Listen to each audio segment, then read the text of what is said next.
코로나 바이러스 감염증 19 국내 발생 현황에 대해서 말씀드리겠습니다.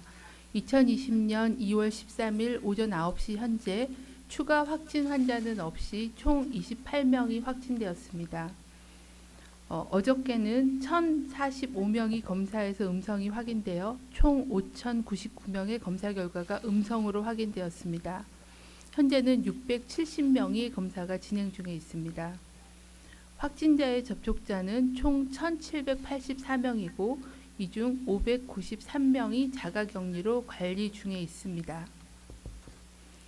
어제 3차 임시 항공편으로 귀국하신 우한시 교민들의 검사 현황도 말씀을 드리겠습니다. 총 147명이 귀국하셨고 이 중 유증상자 5명이 확인되어 국립중앙의료원에 별도 격리 조치하고 시행한 검사에서 같이 동반한 아동을 포함한 7명 모두 음성으로 확인되었습니다. 그 이외에 이천의 임시생활시설로 입소하신 140명에 대한 전수검사 결과 역시 모두 음성으로 확인되었습니다. 이분들께서는 14일간 증상에 대한 모니터링을 실시를 하고 14일 이전에 2차 검사를 시행하여 음성인 경우에 격리 해제할 계획으로 있습니다.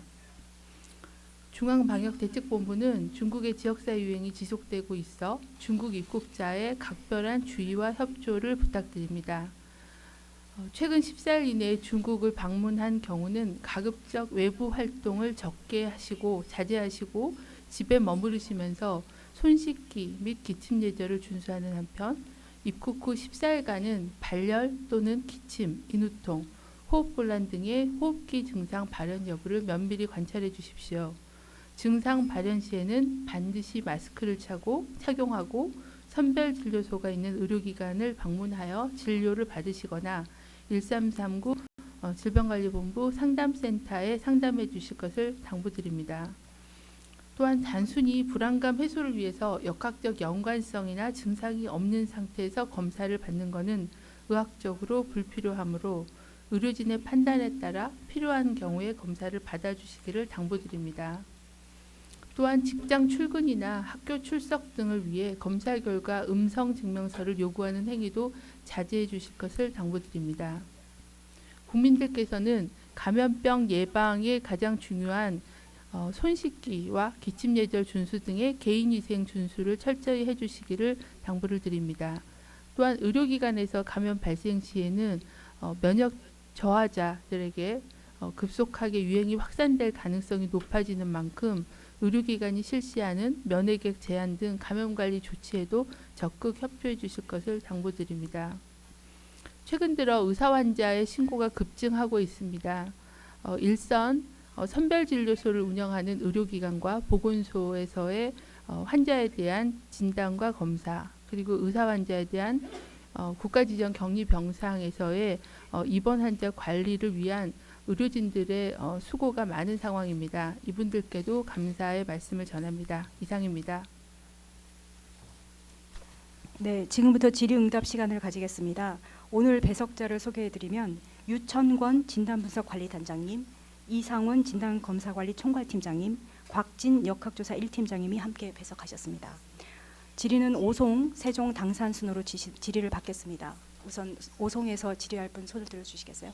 네, 말씀하세요. 중국의 사망자와 확진자가 급증했는데요. 이게 중국 내 지역사회 감염이 더 확산된 것으로 봐야 되는지 사례 정의가 변경돼서 확진자가 늘었다기엔 사망자도 많이 늘었는데 어떻게 보고 계신지 의견을 여쭙고 싶습니다.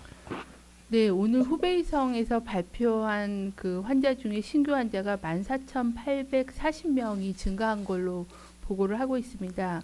원래는 한 1,500명에서 2,000명 정도 발생하던 신규 환자 규모인데 신규 환자 수와 사망자가 증가를 하였습니다. 사망자 증가는 이제 좀 다른 측면으로 봐야 될 것 같은데 중국에서 2월 7일 날 그 사례 정의에 대한 거를 개정을 해서 5판 지침이 발표된 바가 있습니다. 거기서는 의심 환자에 대한 사례 정의를 좀 변경을 하면서 후베이성에 대한 경우에는 영상의학 영상검사상 폐렴이 있는 환자는 임상진단 환자라는 그런 새로운 분류를 만들었고 그 그 분류에 있는 사람들의 숫자가 재분류를 하면서 14,840명 중에 13,332명이 이런 임상진단 환자로 분류를 하고 있어서 그런 분류 체계의 변경이 전체 신규 환자 수 증가에 영향을 미쳤다라고 보고 있습니다. 그래서 조금은 그게 최근에 다 생긴 환자인지 아닌지에 대한 거는 정보를 확인하고 있는데 사례 분류 변경에 따른 환자 수의 일시적인 변동은 있는 상황입니다. 그 부분이 반영이 된 걸로 보고 있습니다. 네, 오송의 다른 분 질의하실 분 계신가요? 네, 그럼 세종으로 돌리겠습니다. 세종에서 질의하실 분 계신가요?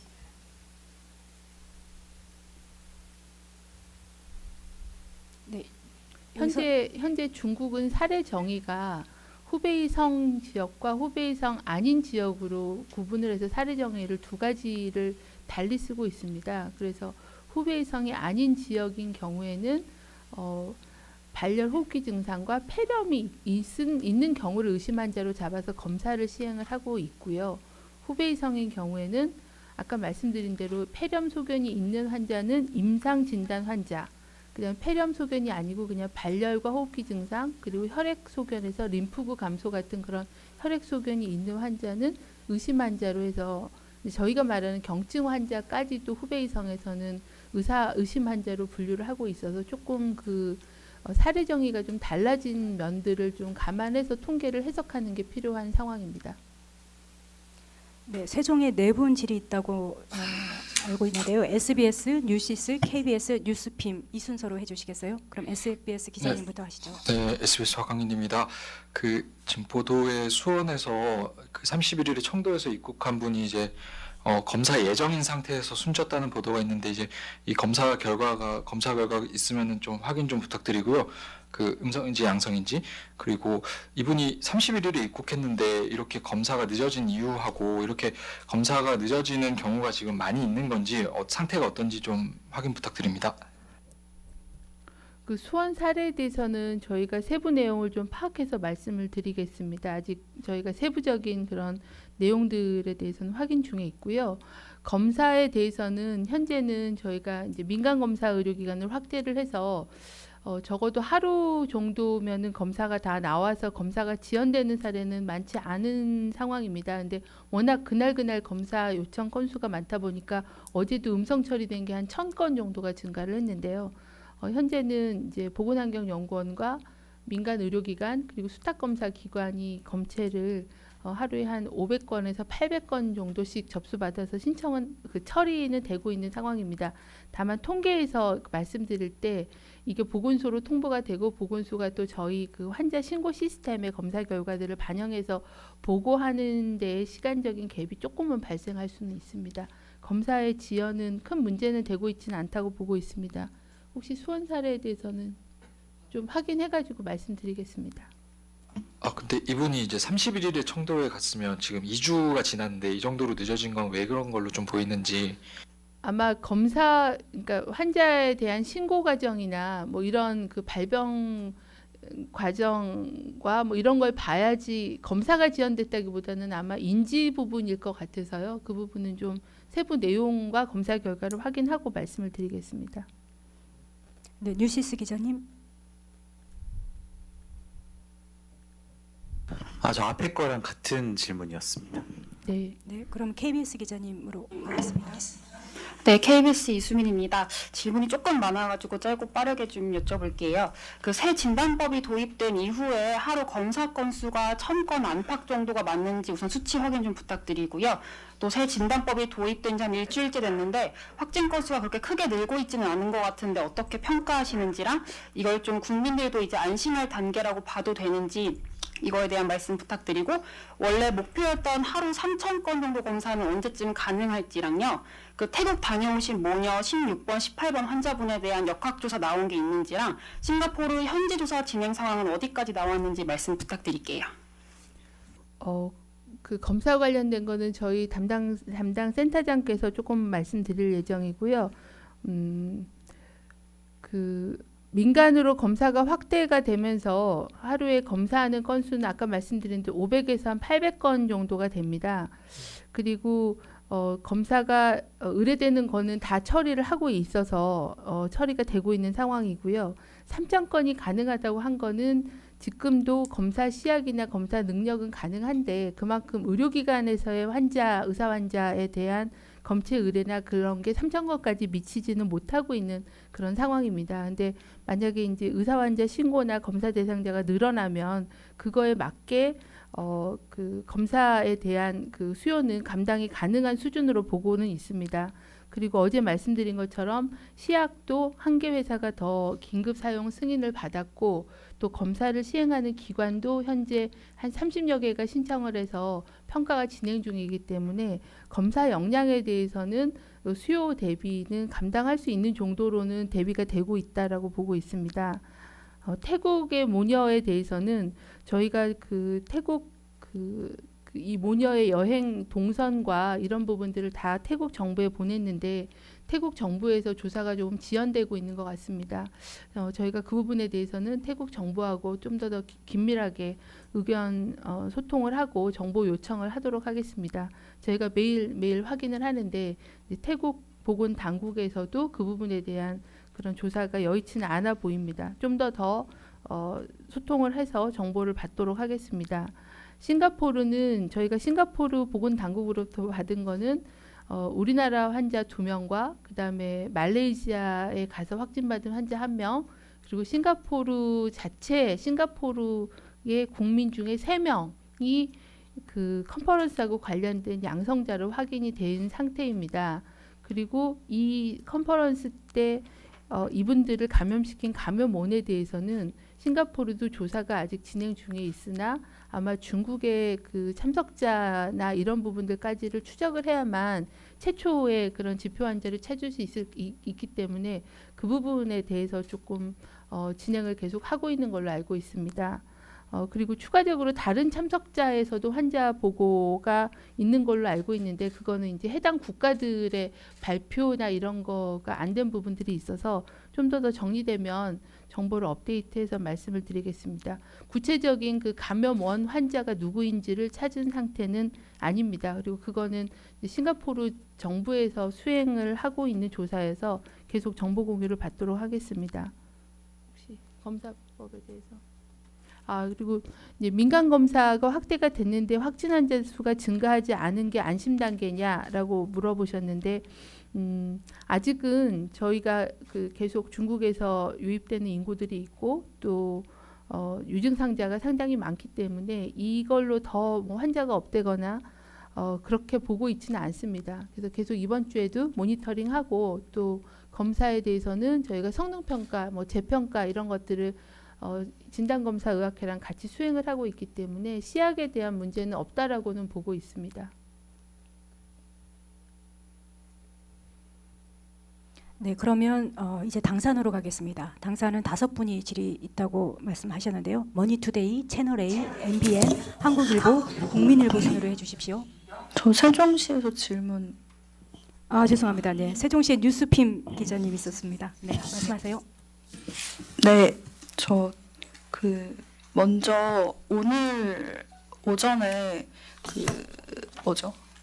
거기 우한 교민 3차 교민 5명 음성 판정 받았다는 거 국립의료원에서 먼저 확인이 나와서 보도가 됐는데 저는 이게 뭐 질본에서도 확인을 하셨을 거라고 생각을 하는데요. 그럼에도 질본에 물어봤을 때는 확인해 줄 수 없다고 하고 오후 브리핑을 참고하라고 말씀을 하셔서 이 부분이 이해가 좀 안 되거든요. 이게 업무 공조가 안 되는 걸로 기자들은 좀 받아들일 수도 있을 것 같은데 확인을 안 해주시는 이유가 있는지 궁금하고요. 그리고 오전에 그 중수본에서 얘기 나왔던 것 중에서 역학조사 관 확충하는 거 관련해서 2시에 문의를 해달라고 하셔가지고 그 30개 팀으로 늘어나는 게 그 오전에 질본 조직이라고 말씀을 해주셨는데 원래 인원이 몇 명에서 몇 명으로 늘어나는지 하고요. 그리고 지자체 여당이 어떤지 그리고 지자체 확충 계획이 어떤지 궁금합니다. 그 3차 교민에 대한 검사는 NMC에서 1차 그 자체 검사도 시행을 하십니다. 그리고 저희 질병관리본부가 140명 그 생활시설에 계신 분과 또 NMC에서 유증상자에 대한 그 검체를 같이 또 일괄 검사를 또 한번 확인을 하기 때문에 그 결과를 실은 같이 정리해서 중수부 발표할 때 일단 말씀을 드리는 걸로 해서 중수부가 오전에 발표할 때 결과를 1차 말씀을 드렸습니다. 아마 그 개인별로 확인해 드리는 것보다는 공동으로 같이 계실 때 공식적으로 설명을 드리고자 한 거지 업무 공조가 되지 않는다. 이거는 아닌 상황입니다. 역조간에 대해서는 현재 저희가 즉각 대응팀을 원래는 10개 팀에 팀당 한 8명 정도 해서 한 80명 정도를 구성해서 운영을 하는 중에 있었습니다. 근데 이제 환자가 늘어나고 접촉자 조사나 이런 조사가 늘어날 수가 있어서 한 30개 팀 정도까지를 구성하는 걸로 해서 현재 이제 저희 질병관리본부와 국립보건연구원을 포함한 저희 이제 직원들로 구성된 30개 팀에 대한 그 대응팀은 확대 편성하는 거는 팀 명단을 만들어서 대비를 하고 있는 상황입니다. 그런데 이제 기존의 8명까지 이렇게 다 구성하기는 쉽지는 않고 규모나 이런 거를 조금 줄이고 그리고 시도의 역학조사반과 같이 합동으로 조사를 하는 걸로 그렇게 보완을 하고 있는 그런 상황입니다. 그리고 역학조사관 충원에 대한 거는 이제 정원을 확대하는 거는 행안부하고 검토 중에 있는 거고요. 현재는 이제 민간 역학조사관을 임명해서 그분들이 역학조사에 참여할 수 있도록 시도에서 민간 역학조사관을 확충을 하고 있고요. 이분들은 아마 대부분 감염병 관리 지원단 같은 그런 형식으로 시도랑 같이 일하고 있었던 그리고 어느 정도 역학조사관 기본 교육을 이수받으신 분들이 계시기 때문에 그런 분들을 중심으로 해서 충원이 진행 중인 걸로 알고 있고 일부는 지명을 해서 활동을 같이 하고 계시는 상황입니다. 그러면 좀만 더 여쭤봐도 돼요? 네, 그러면은 지금 말씀해 주신 게 30개 팀 늘렸을 때 인원이 몇 명인지 그리고 인력풀 구성을 논의 중이라는 게 그럼 언제쯤 확정이 되는 건지 그래서 언제쯤 이게 실행이 가능한 건지 하고요. 그리고 그 아까 말씀해 주신 게 그러니까 그러면 앞으로도 질본에서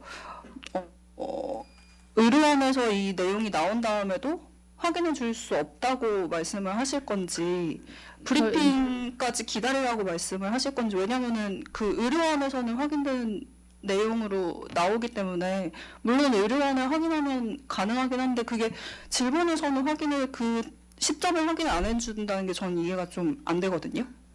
저희가 그 우한 교민에 대한 검사 결과는 오늘 아침에 결과가 나온 겁니다. 그래서 아마 언제 질의를 하셨는지는 모르겠고 그리고 아침에 나온 그 조사 결과를 정리해서 11시 중수부 브리핑 때 공식적으로 모두에게 한꺼번에 정보를 공개해드린 거니까 그런 점으로 양해해 주시면 그 전에 의료원에서 먼저 보도가 나왔잖아요. 뭐 원장님도 아시겠지만 그리고 태안의 경우에도 그 전에 그런 경우가 있었고 그 질본에서 확인을 안 해주셨거든요. 의료원에서 태안 얘기가 나왔음에도 그리고 그러니까 그게 질본에서는 왜 확인이 안 되는 건지가 저는 좀 궁금해가지고 제가 잠깐 저희가 그런 정보를 정리해서 정례 브리핑 때나 공식 통계 드릴 때 드리는 걸로 양해를 해주시기를 부탁을 드립니다.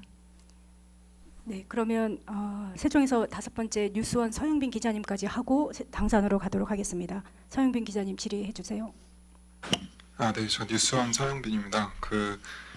어제까지 우리 정부가 그 일본 크루즈에 대해서 일본은 이제 조치를 잘하고 있으니까 그 승객은 수송하지 않겠다는 입장이었는데 이제 오늘은 일본도 입장이 달라졌잖아요. 그 크루즈선 감염자가 이렇게 급격하게 늘어나면서 고령자 같은 사람들은 이제 조기하선을 허가하기로 했는데 그 한국 정부는 그 조치 내용이 오늘은 바뀐 게 있는지 궁금합니다. 일본 크루즈 관련해서는 그 일본도 이제 고령자나 기저질환자나 치료가 필요한 사람들 뭐 일부 또 거기 격리 공간의 환경이 좋지 않으신 분들을 우선적으로 검사하고 음성인 경우에는 지역사회에 있는 숙소로 배정한다라는 그런 상황을 발표를 했습니다. 저희도 이제 저희 그 14명 계시는 한국 국적자에 대해서는 일본 정부하고 협의해서 신속하게 그 조치가 되게끔 그렇게 외교부를 통해서 협력하고 있는 걸로 알고 있습니다. 그 부분은 제가 좀 답변 드리기는 어렵고 그렇게 진행되고 있는 걸로 알고 있고 아마 방침이 정리가 되거나 개인별 조치가 정리가 되면 말씀을 드릴 예정입니다. 네, 이제 당산으로 하도록 하겠습니다. 머니투데이, 채널A, MBN, 한국일보, 국민일보 순으로 질의해 주십시오. 네, 머니투데이 김근희 기자입니다. 어제랑 오늘 의료진들이 28번 환자는 무증상 감염자일 확률이 높다고 말했는데요. 그동안 사실 보건당국에서는 이제 무증상 감염자에 대해서 공식적으로 인정하신 바는 없으시잖아요. 그래서 이거에 대해서 어떻게 생각하시는지 궁금합니다. 네, 그 28번 환자에 대해서는 오늘 그 중앙 임상 TF가 보도 자료를 통해서 TF의 검토 의견을 말씀을 드렸습니다. 아마도 무증상에 감염이 됐거나 아니면은 매우 경증을 앓고 회복기에 있는 걸로 보인다. 그리고 이분이 이제 지금 격리병원에서 입원해서 증상을 관찰하고 있고 또 계속 그 유전자 검사를 진행하고 있기 때문에 그 검사 결과를 좀 더 지켜보고 최종적인 그런 분류 판단을 할 예정이다라고 저희하고 협의를 하고 있습니다.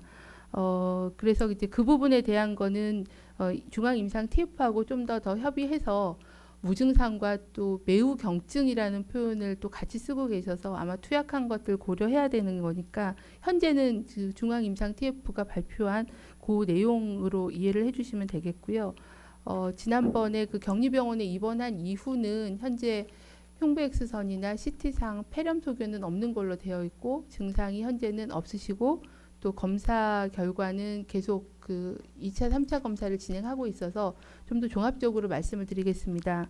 그리고 무증상 감염자에 대해서는 현재는 이제 진단 당시에는 증상이 없거나 아주 경증이다가도 입원 치료하면서 증상이 이렇게 발전되는 사례들이 많기 때문에 그 부분에 대해서도 완전히 증상이 없는 양성자가 현재 그 보고가 된 게 있는지 그리고 WHO에서도 그런 통계를 지금 내고 있습니다. 그래서 일부 무증상 때 양성인 환자 수가 있는 걸로 그렇게 보고를 하고 있습니다.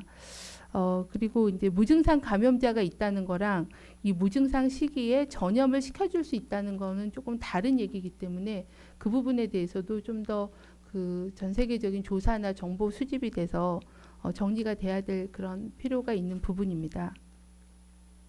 저희 그 28명 환자에 대해서도 저희가 역학 정보를 정리를 하고 있어서 그 부분 정리되는 대로 또 우리나라 케이스에 대해서는 보고를 드리도록 하겠습니다. 네, 채널A 기자님. 예, 채널의 이지훈입니다.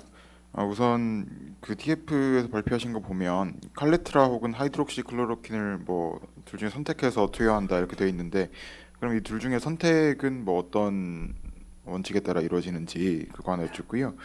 그리고 우리 환자분들 중에서 한 분이 지금 산소 마스크 그 치료를 받고 계시다고 했는데 혹시 이분 누군지 공개해 주실 수 있는지 그리고 저희 알기로는 그 16번 환자분이 좀 기저질환이 있으셨던 걸로 아는데 이 정도면 그 TF에서 말씀하시는 비교적 중증에 해당하는지 그리고 마지막으로 이제 추가로 좀 퇴원 고려 중인 환자분 혹시 업데이트된 거 있으시면 말씀해 주세요. 네, 그 칼레트라와 항말라리아 약제를 어떤 약제를 쓰는지에 대해서는 그거는 임상 주치의 판단 기준이어서 저희가 그런 투약 기준에 대해서까지는 말씀드리기는 좀 어렵습니다. 중앙 임상 TF에서는 두 가지 약을 다 권고를 하고 계셔서 그 부분에 대해서는 뭐 약물의 부작용이라거나 뭐 이런 걸 고려해서 주치의께서 판단하시는 기준으로 보시면 되겠습니다. 그리고 한 분이 아직 그 산소 공급, 산소 치료가 요하는 비교적 중증이라고 보면 산소 치료를 요하는 분이 한 분 계시는데 어느 분 환자라고는 의료적인 정보여서 제가 말씀드리기는 그 어렵다라고 말씀드리고요. 16번 환자분은 아니십니다. 그것만 말씀을 드리겠습니다. 그리고 계속 그 폐렴이 진행 중이어서 치료가 진행 중이기 때문에 그분 경과에 대해서는 계속 그 예의주시하면서 모니터링 치료를 하고 계시다는 말씀드리고요. 퇴원을 고려하고 계시는 분들은 계속 그 한두 분씩 있으십니다. 그래서 그거는 임상 TF에서 임상 소견에 대한 리뷰와 또 검사 결과 확인을 통해서 그 임상 TF 회의에서 사례가 정리가 되면 그 부분은 또 브리핑을 통해서 말씀을 드리도록 하겠습니다. 오늘 예정되신 분은 없으십니다. 네, MBN 기자님 질문 주십시오.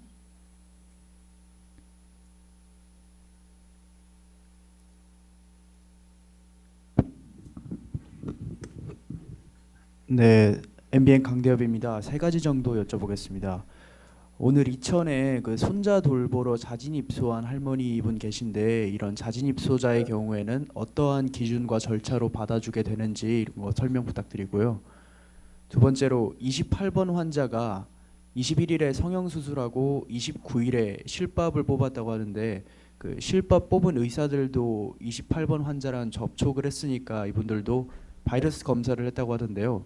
그 검사 비용, 바이러스 검사 비용이 정부 지원으로 간 건지 확인 부탁드리고 이게 지원이 맞다면 왜 그렇게 판단을 하셨는지 이것도 설명 부탁드립니다. 그리고 마지막으로 28번 환자분이 1월 21일에 처음 수술을 받았을 때도 3번 환자와 동행을 한 건지 이것도 확인 부탁드리겠습니다. 하실래요? 예, 아마 손자를 돌보러 입소하셨다는 분은 이제 거기에 행안부가 단장이 돼서 생활시설 운영하는 팀이 있으십니다. 이제 거기에서 그런 상황이나 뭐 본인의 동의나 뭐 이런 상황을 보고 그 팀에서 판단을 하신 걸로 알고 있고요. 그리고 입소하신 분에 대해서는 동일한 그런 검사나 아니면은 그 관리 지침을 적용을 해서 관리를 하겠습니다. 28번 환자분은 이제 수술 후에 이제 실밥 뽑는 그런 처치를 1월 29일 날 명지병원에서 받으셨습니다.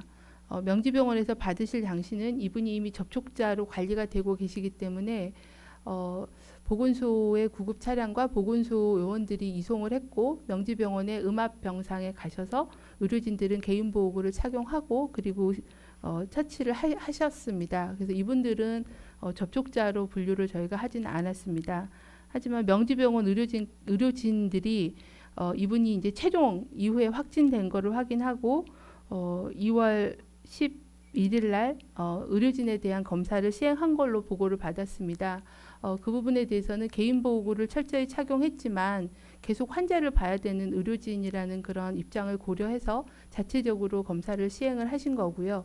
이 부분은 격리병동, 음압 격리병상을 운영하시는 의료진들에게는 지속적으로 있을 수 있는 상황입니다.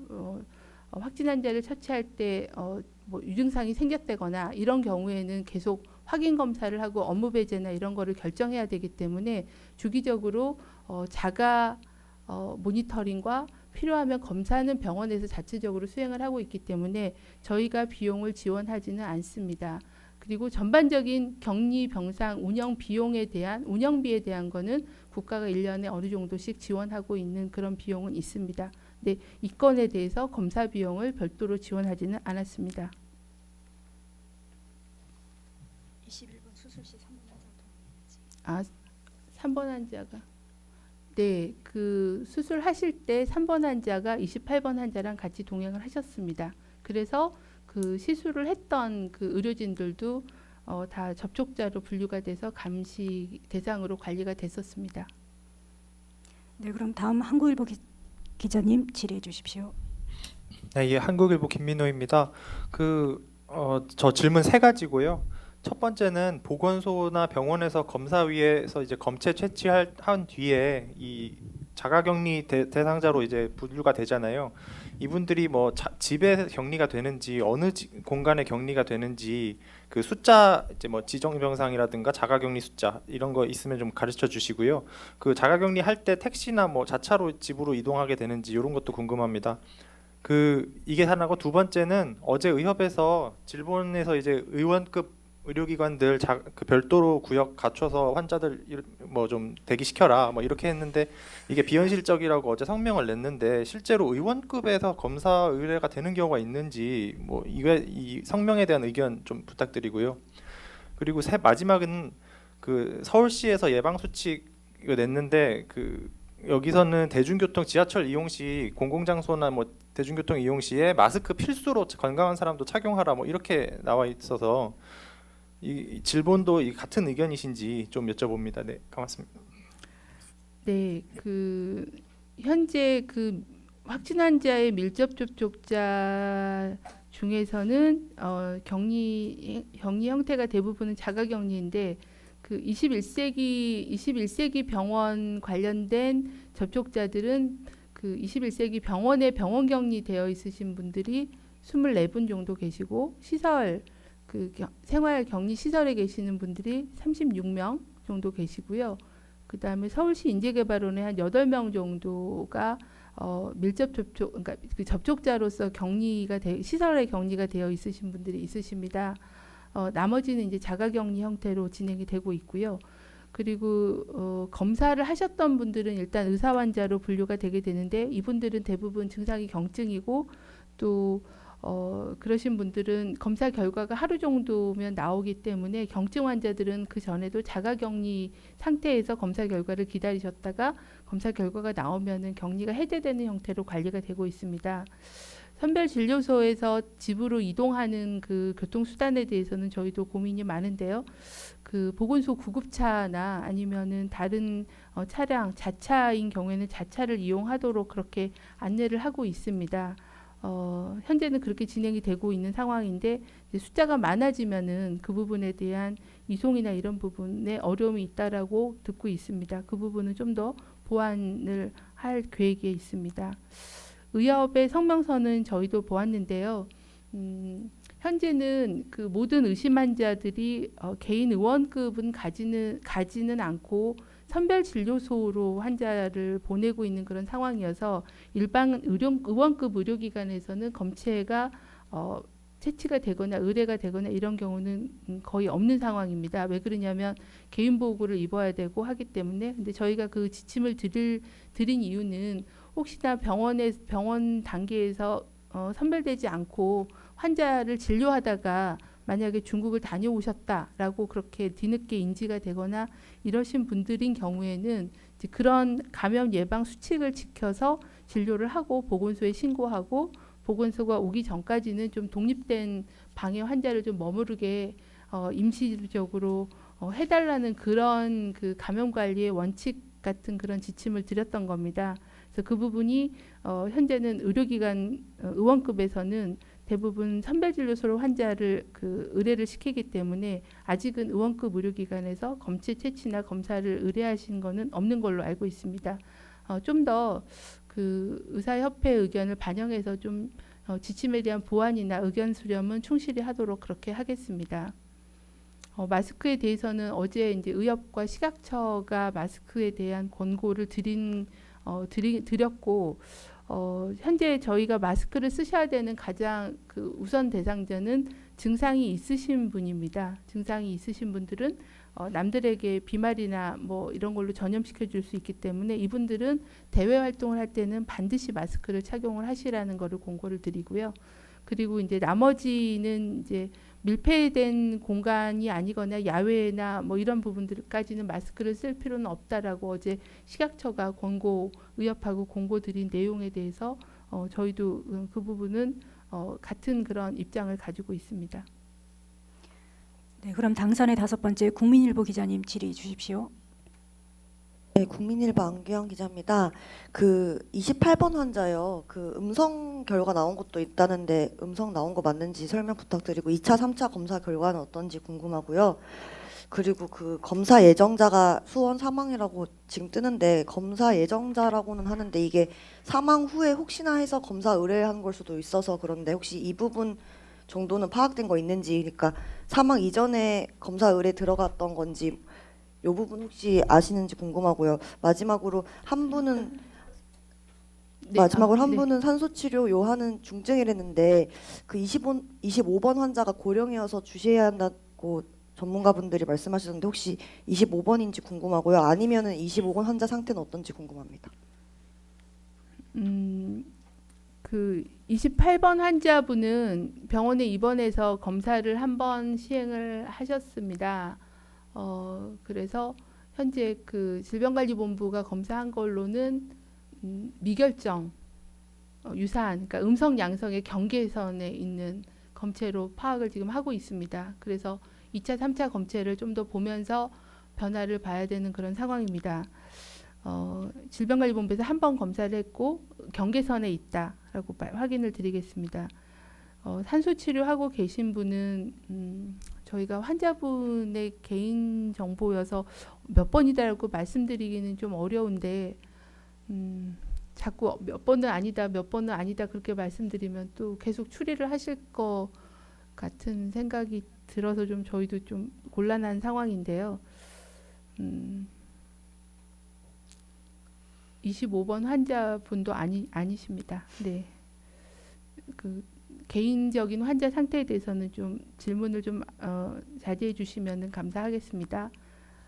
그리고 그 수원 사례에 대해서는 현재 저희가 파악한 걸로는 아마 뇌졸중으로 사망한 사례로 의심을 하고 있고요.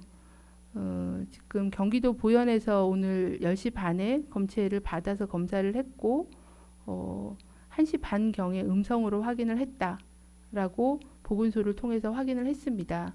아마 세부적인 그런 정보들은 좀 더 확인을 해야 될 것 같습니다. 현재 경기도 보안형 검사 결과는 음성으로 확인이 됐습니다. 네, 이제 두 번째 질의응답 차례 시작하겠습니다. 오송부터 질의 있으신 분 말씀해 주시겠어요? 네, 오송이 없으셔서 세종으로 가도록 하겠습니다. 지금 이 자리에서는 이제 화면에 명확하게 보이지가 않아서요. 세종에 질의 있으신 분 있으신가요?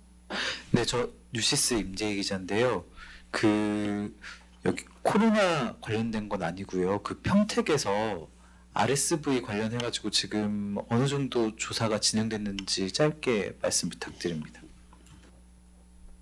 그 RSV는 겨울철에 우리나라에서 굉장히 흔한 영유아들의 호흡기 그런 바이러스입니다. 그래서 특히 이런 신생아실이나 뭐 이런 산후조리원 같은 데서 많이 집단 보고가 되고 있어서 이 부분은 보건소가 나가서 그 입소한 아이들에 대한 검사나 종사자에 대한 검사, 환경 검체에 대한 검사 이런 것들을 진행을 해서 소독과 또 조치를 저희 매뉴얼대로 진행을 하게 됩니다. 그래서 아마 평택 보건소에서 대응을 하고 있는 걸로 그렇게 알고 있습니다. 네, 세종에 더 이상 질의가 없으셔서 당산으로 가겠습니다. 여기 질문 하나 있습니다. 네. 네. 네, 헤럴드 경제 김대현인데요.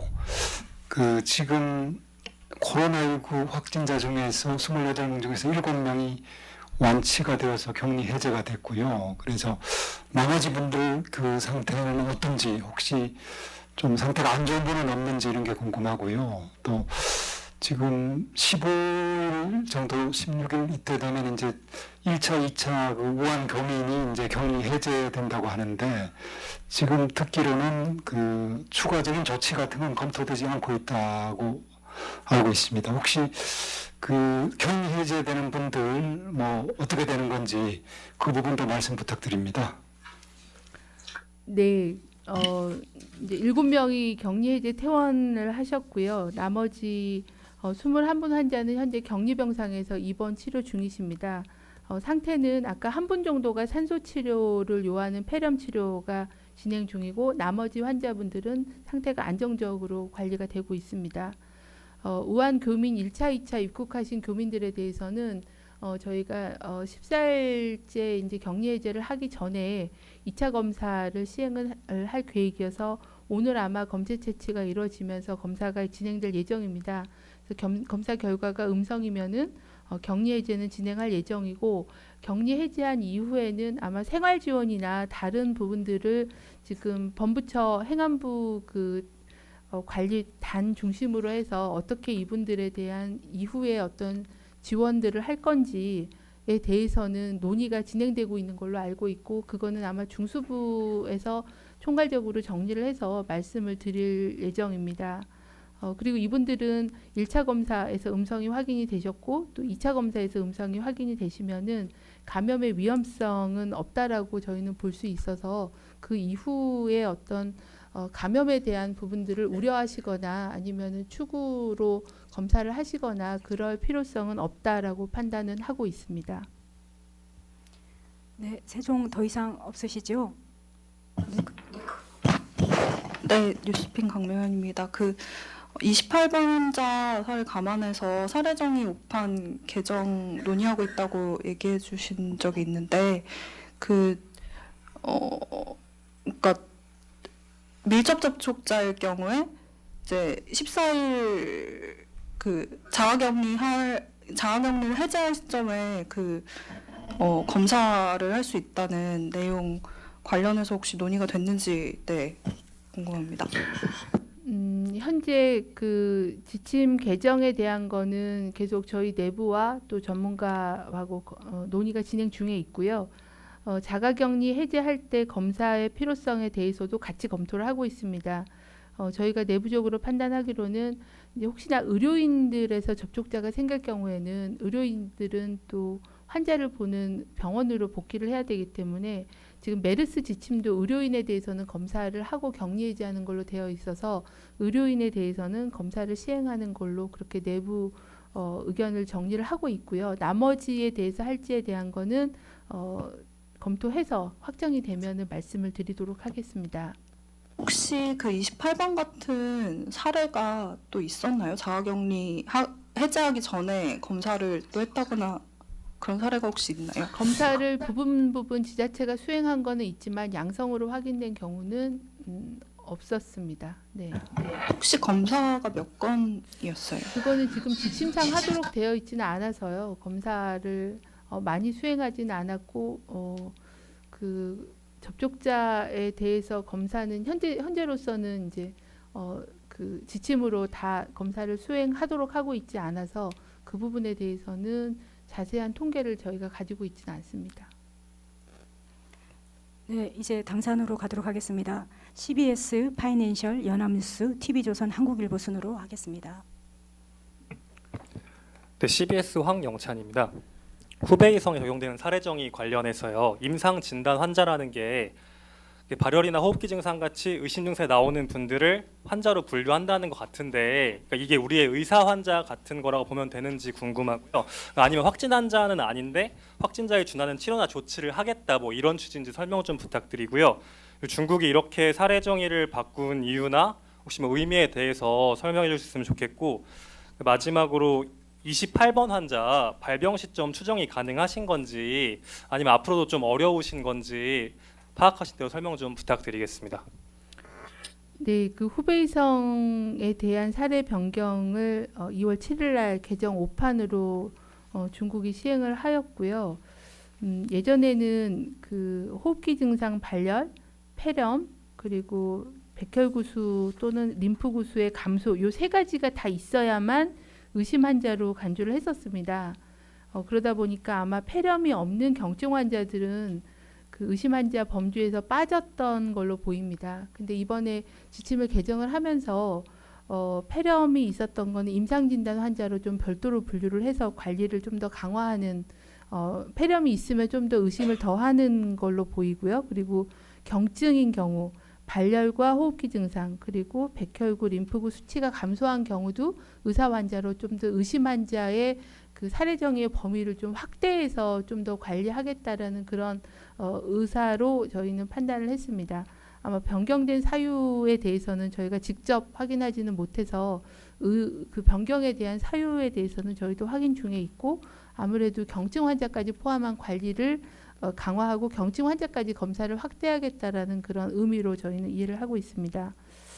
28번 환자의 발병 시점은 계속 저희도 이제 그 무증상이었다고 하면 발병 시점을 판단하기는 좀 어렵고요. 만약에 그 투약 기간에 경증으로라도 조금 증상이 있었던 거를 한다면 추정 정도를 이후에 검사 결과나 임상 소견을 보고 추정 발병 시기 정도를 중앙 임상 TF하고 추정 정도를 해서 말씀을 드릴 수 있을 것 같습니다. 조금 이 환자의 추구 검사나 추구 임상을 보고 판단해서 전문가 의견이 합의가 되면은 말씀을 드리도록 그렇게 하겠습니다. 현재로서는 아마 회복기일 거다라는 그런 추정을 하고 계십니다. 네, 다음 파이낸셜 기자님 질의 주십시오. 네, 파이낸셜스 최용준입니다. 저는 두 가지 여쭤보려고 하는데요. 하나는 코로나 바이러스 분양 17일부터 시작하는데 사전 분양도 신청이 가능한 걸로 알고 있습니다. 그래서 기업이나 연구원 또는 대학에서 신청한 곳이 있는지 궁금하고 있다면 어느 곳에서 했는지가 궁금하고요. 나머지 하나는 최근에 대학병원이나 민간 병원 중에 이제 3차 병원에 해당하는 병원들이 직원들의 해외 출장이나 이런 걸 금지하고 있는데요. 이런 거에 대해서 따로 정부가 지침을 내린 적이 있는지가 궁금합니다. 네, 혹시 분양 신청에 대해서는 제가 이제 17일부터 분양은 하는데 사전에 신청을 지금 받고 있습니다. 그래서 몇 건 정도가 신청이 들어왔는지는 제가 지금 파악하기는 어렵고 따로 확인을 해보겠습니다. 아마 신청한 기관까지 공개하기는 좀 어려울 거라는 생각이 듭니다. 그리고 살아있는 바이러스를 분양받으려면 생물 안전 수준 3등급 이상의 실험실이 있어야 되는 상황입니다. 이 병원체를 안전하게 다루기 위해서는요. 그래서 그런 자격이 있는 데를 중심으로 분양 신청을 받고 있다는 말씀 다시 한번 드립니다. 그리고 병원에서 아마 해외 출장 금지를 하신 거는 저희가 추가적으로 이 부분에 대한 지침을 드린 적은 없고요. 저희가 드린 지침은 중국 등 유행 지역을 다녀오면 2주간은 업무 배제를 하라라는 그런 지침을 드린 바는 있습니다. 왜 그러냐면 경증이나 초기에 전염력이 있을 수 있고 또 그런 부분들이 환자 진료하는 진료 환자들의 안전에 위협을 줄 수 있기 때문에 중국을 다녀오시고 14일 이내에는 업무 배제를 하도록 그렇게 지침을 보낸 적이 있습니다. 그러니까 아마 그렇게 돼서 업무 배제가 2주간 업무 배제 하는 거를 고려한다고 하면 자체적으로 출장을 안 가는 게 안전하지 않나 그런 판단을 아마 병원별로 하지 않았을까라고 추정을 해봅니다. 2주간 업무 배제에 대한 원칙은 전달한 적이 있습니다. 네, 다음 연합뉴스 기자님 질의 주십시오. 고생 많으십니다, 본부장님. 단순히 불안감 해소를 위해 역학적 연관성이 없는 상태에서 검사를 받는다는 사람들이 많다고 하셨는데요. 이게 얼마나 그런 분들이 있는지 보고를 받고 계시는지 궁금하고요. 의학적 판단이 안 나오는데도 자비로 검사를 받겠다는 사람에 대한, 그러니까 자비로 검사를 받은 사람에 대한 통계를 잡고 계시는지 궁금하고요.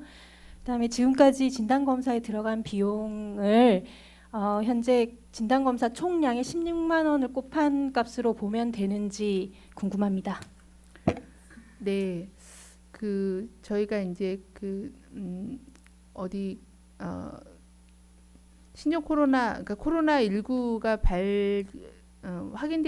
확인되지 않은 국가의 그런 여행이나 뭐 이런 걸로 또는 막연한 불안감으로 검사를 요구하셔서 그걸 의사들이 설득하고 상담하고 하는데 굉장히 선별 진료소도 어려움이 있다라는 그런 민원 보고를 들은 거고요. 그 숫자가 정확하게 몇 명이었는지까지는 저희가 집계하고 있지는 못합니다. 그리고 자비 검사한 거는 저희가 지금 통계를 갖고 있지는 않은데 그 부분은 이제 저희의 이제 의사 환자로 신고가 되거나 아니면 보험으로 급여 청구 같은 게 안 되기 때문에 그 숫자는 현재 파악하기는 좀 어렵습니다. 그리고 비용은 현재 한 두 가지 검사를 했을 때입니다. 그러니까 상기도 검체와 하기도 객담 검체 두 가지 검체를 가지고 검사를 했을 때 16만 원 정도 소요가 되는 게 건강보험 급여의 수가인데요. 이 부분은 의사 환자로 분류가 된 경우에는 70-80%는 건보의 본인 부담, 건보의 보험 급여로 적용이 되고 나머지 본인 부담금은 국고로 지원하는 형태로 해서 검사는 진행 중에 있습니다. 네, 다음 TV조선 기자님 질의 주십시오. 예, 저 TV조선 최은영입니다. 조금 전문적인 질문일 수 있는데 28번 환자가 검사를 3번을 해가지고 양성이 나왔다고 했는데 그러면 이게 검사를 한 번 돌려서 어떤 기준이 있어야지 그거를 한 번 더 돌리는 건지 그 일반인은 그럼 그냥 한 번 돌려서 음성 나오면은 그냥 거기서 끝나는 건지, 그래서 그 한 번 돌리는데 시간이 6시간이 걸리는 건지 이게 궁금하고요. 두 번째 질문도 약간 비슷하긴 한데, 그 일선병원에서는 이 진단 키트가 14개의 변이를 체크를 다 소화를 못해서 뭐가 이상하면 다시 하고 뭐 그런 식이라서 시간이 좀 더 걸린다 이렇게 말을 하는데요. 이게 맞는 건지 확인 부탁드릴게요. 이 부분은 저희 진단 담당하고 계시는 센터장께서 좀 더 전문적으로 대답을 해드리도록 하겠습니다. 네, 유천권 진단분석관리단장이십니다. 네, 유천권입니다. 검사에 대해서 몇 가지를 말씀드리도록 하겠습니다. 저희 검사는 기준값은 분명히 있습니다. 그래서 어느 숫자가 이상 나오면 양성, 음성이 하는데 보통 이게 경계값이 있습니다. 뭐 바이러스가 딱 한 마리나 두 마리가 있는 게 아니라 그 채취할 때 검체 채취라든지 그다음 그 추출하는 과정에서 약간의 전부 다 베리에이션은 항상 존재하게 됩니다. 그 경계선에 있는 거는 저희가 좀 보수적으로 판단해서 재검사를 내리고 있습니다. 숫자 기준을 분명히 가지고 있습니다.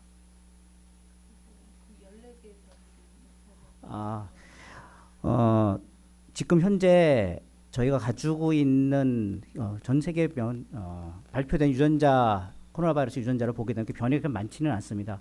그리고 저희가 가지고 있는 검사법에 대해서는 검사법에서 타겟으로 한 유전자에 대해서는 변이를 체크를 하고 있어서 아직까지 그런 변이에 대한 체크는 하고 있지만은 발견하지 못하고 있습니다.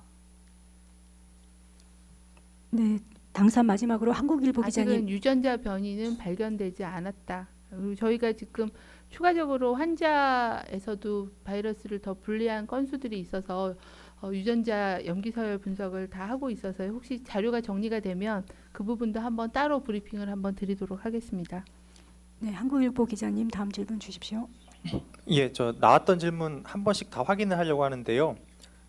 첫 번째로 그 중국의 사례 정의는 아까 폐렴 얘기하셨는데 우리는 이미 적용하고 있는 부분인 것인지 제가 알기로는 그런데 확인 부탁드리고, 두 번째는 아까 어떤 환자, 그러니까 뭐 그 환자 누군지보다도 그 환자가 중증 환자, 비교적 중증 환자라고 하셨는데 이게 산소 치료 가운데서도 뭐 콧줄 페이스 마스크, 인공호흡기 있잖아요. 그런 거 포함해서 중증도가 어떤 수준인지 좀 부탁드립니다. 왜냐하면 이제 중증 환자가 생겼다고 하면 완전 다른 얘기라서 그 한번 다시 확인을 부탁드리고요. 그 마지막으로 아까 격리자 수 말씀하셨는데 그 수를 검사 현황에서 빼면 나머지는 예를 들어서 오늘 현황 기준 검사 진행 중인 사람 수에서 빼버리면 나머지는 전부 자가격리자인 건지 좀 말씀 부탁드립니다. 네, 중국의 사례 정의는 후베이성 지역과 후베이성 아닌 지역으로 구분하고 있고요. 후베이성 지역도 2월 7일 날 사례 정의를 바꾸면서 폐렴이 있거나 아니면은 발열과 호흡기 증상 그리고 백혈구 수치 감소라는 그런 증상이 있을 때를 의심 환자, 폐렴이 있을 때는 임상 진단 환자 이렇게 구분하고 여기에다가 검사가 양성이면 확진 환자라고 분류를 합니다. 그래서 우리나라는 현재 중국을 다녀와서 발열 또는 호흡기 증상 한 개만 있어도 다 의사 환자에 들어가기 때문에 우리나라의 사례 정의가 중국보다 굉장히 광범위하다라고 보시면 되겠습니다. 중국도 후베이성 이외의 지역에 대해서는 아직도 폐렴이 있는 경우를 의심 환자로 잡기 때문에 아마 경증 환자에 대한 비율들이 좀 그 검사까지 진행되는지에 대해서는 좀 더 확인이 필요한 상황입니다. 현재의 중국이 발표한 사례 정의를 보면은 그렇고 우리나라에서는 다 커버가 되는 좀 더 광범위한 사례 정의를 쓰고 있다라고 말씀드리겠습니다. 그리고 중증도에 대해서는 현재 이제 임상 TF에서도 중증도를 어떻게 구분해서 좀 표현을 좀 표준화할 건가에 대해서는 계속 검토를 하고 계시는 상황인데요. 저희가 말씀드렸던 거는 그 환자분은 그 페이스 마스크, 그러니까 이발 마스크를 이렇게 대고 산소를 공급하는 그런 상태여서 산소 치료를 하는 경우까지도 좀 중증도가 있다라고 보면 그런 비교적 중증으로 분류를 말씀을 그래서 드렸던 겁니다. 그러니까 산소 치료 없이 그냥 폐렴 치료하고 계시는 분들이 대부분이시기 때문에 산소 치료까지 하고 계시는 분은 현재 한 분이고 인공호흡기나 중환자실 치료를 요하는 그런 좀 더 비교적 위중한 중증 환자는 없으시다는 그런 말씀입니다. 그리고 그 의사 환자로 하루에 한 500~600명 정도 그 검사가 진행 중인 분들은 대부분은 자가격리 상태에서 검사가 진행 중이신 분으로 그렇게 보시면 될 것 같습니다. 네, 이제 3차 질의 받으려고 합니다. 짧게 질의해 주시고요. 오송하고 세종은 질의하실 분이 없다고 하는데 맞나요? 네, 그럼 당산에 두 분 계시다고 하는데요. 한결의 채널A 기자님 짧게 질의 부탁드립니다. 한결의 기자님부터요. 네, 안녕하세요. 한결의 박다혜입니다. 계속 설명을 해주시긴 했는데 조금 제가 이해가 안 돼가지고 말씀하신 대로 중국에서 이제 사례 정의를 변경을 했는데 이제 오늘 그러니까 카운팅된 게 확진 환자 수가 확 늘어난 거잖아요. 그러면은 말씀하신 대로 임상 진단 환자나 의사 환자까지도 중국이 지금 그럼 확진 환자 수로 분류를 해서 이렇게 많이 늘어난 건지 그게 궁금하고요. 또 하나는 어제 중수본 브리핑에서 처음 말씀을 해주시긴 했는데 최근 이제 혈액 수급량이 계속 부족하다는 이야기가 나오고 있는데 이런 헌혈을 할 때 사실 이런 바이러스 전파 가능성이 좀 어느 정도 되는지 그게 그렇게 크지 않다면 이게 좀 국민들의 과도한 불안인 건지 그 부분을 좀 설명해 주시면 감사하겠습니다. 중국에서 오늘 통계를 갑자기 바꿨기 때문에 저희가 이제 확인한 거는 그 후베이성 지역의 사례 정의가 바뀌면서 새롭게 분류를 만든 임상 진단 환자, 클리니컬 다이아그노스틱 케이스 이렇게 분류를 했는데요. 이 환자가 한 13,000명 정도가 증가를 했다라는 그런 내용입니다. 그거를 제외하면 한 후베이성에서 한 1,500명 정도가 는 거거든요. 근데 이 임상 진단 환자를 다 확진 환자로 검사까지 해서 확인한 건지에 대해서는 지금 저희가 정보 확인 요청을 해놓은 상태입니다. 그러니까 단지 폐렴으로 임상 진단을 한 사례를 확진 그 환자의 통계에다가 추가해서 발표를 한 건지 아니면 이분들도 다 검사까지 해서 확진으로 한 건지 아마 검사까지 시행하지는 않고 임상적인 진단도 그냥 사례로 추가시킨 게 아닌가라고는 판단을 하고 있습니다. 좀 더 그 분류 기준에 대한 게 중국 정부로부터 확인이 되면 다음 브리핑 때 좀 보충적으로 말씀을 드리겠습니다. 그리고 혈액 수급에 대해서는 그러니까 혈액을 통한 그 전파 위험성을 물어보시는 것 같은데 저희가 현재는 그 해외 여행을 다녀오고 한 달 정도가 지나지 않으면 헌혈을 받고 있지는 않습니다. 어느 나라든지 그건 전 세계적으로 다 그렇게 하고 있어서 아마 중국 여행력이 있거나 아니면 어디 동남아 여행력이 있으신 분들은 헌혈 자체가 일단 지금도 기존의 기준에 의해서도 제외가 되고 있는 그런 상황입니다. 그리고 혈액을 통한 전파의 위험성 그 부분은 좀 더 연구나 조사가 돼야 될 필요성은 있다고 보고 있습니다. 네, 그럼 오늘 브리핑 마지막 질의 채널A 기자님 해주시겠어요? 예, 채널의 이지훈입니다. 얼른 하겠습니다. 우선 아까 16번 환자분 이제 기저질환이 있지만 그렇게 중증이 아니라고 하셨는데 그러면 이분이 좀 기저질환이 그렇게 이 코로나19에 큰 영향이 없었던 건지 아니면은 좀 이렇게 중증으로 접어드셨다가 회복기인 건지 그 정도만이라도 좀 확인이 가능할지 여쭙고요. 그리고 그 소강국면 아니냐라는 뭐 국민들 여론 그러니까 생각이 계속 나오는데 이게 매일 나오는 질문이긴 합니다만은 뭐 예를 들어서 뭐 며칠 동안 우리 국내 확진자가 안 나오면 어느 정도 좀 소강 국면이라고 볼 수 있겠다라든지 아니면 중국 내 신규 확진자가 뭐 몇 명 이하로 줄어들면 좀 소강 상태인 것 같다라든지 뭐 그런 거 혹시 있으신지 좀 여쭙겠습니다. 제가 아직은 소강 국면이라고 말할 수 없다라고 말씀을 드렸습니다. 다행히 최근에 확진 환자가 지금 보고되고 있지는 않아서 저희도 그렇게 지역사회에 광범위한 그런 감염 위험이나 이런 부분들은 그렇게 크지는 않다고 보고는 있는데요. 여전히 중국의 환자가 하루에 2,000명 이상 신규 환자가 생기고 있고 또 뭐 경증 규모까지 따지면 상당수의 감염원이 중국에 있는 상황이고 중국과의 교류가 많은 상황이기 때문에 언제든지 그런 연관된 사례들은 보고가 될 수 있어서 아직도 예의주시해야 되는 그런 상황이라고 보고 있습니다. 소강 국면이 언제일 거냐에 대해서는 더 많은 시간이 지나서 환자가 중국에서 급격히 줄어들고 또 우리나라로 유입될 위험이 떨어져야 그런 부분들을 파악할 수 있어서 아직은 소강 국면이 아니고 그렇게 판단할 수 있는 시점은 아니다 정도만 말씀을 드리겠습니다. 16번 환자분은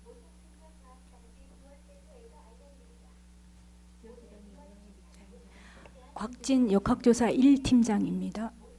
네, 말씀하신 그 16번째 환자분은 말씀하신 대로 그 기저질환이 있으셨지만 입원 당시에 이제 폐렴이 좀 있으셨고 호흡기 증상이 있으셨던 거 현재는 이제 많은 회복 상태를 보이고 있고 그렇게 봐서는 그 기저질환이 현재의 질병 경과에 그렇게 크게 영향을 미쳤다고 말씀드리기는 어려울 것 같고요. 어쨌든 저희는 계속 예의주시하고 있는 상황입니다.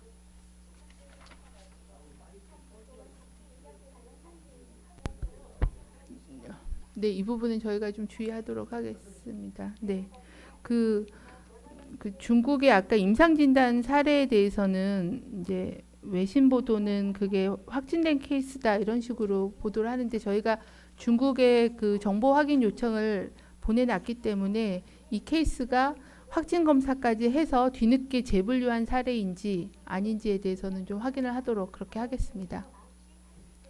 네, 그럼 이것으로 오늘 브리핑을 마치도록 하겠습니다. 참석해 주셔서 감사합니다.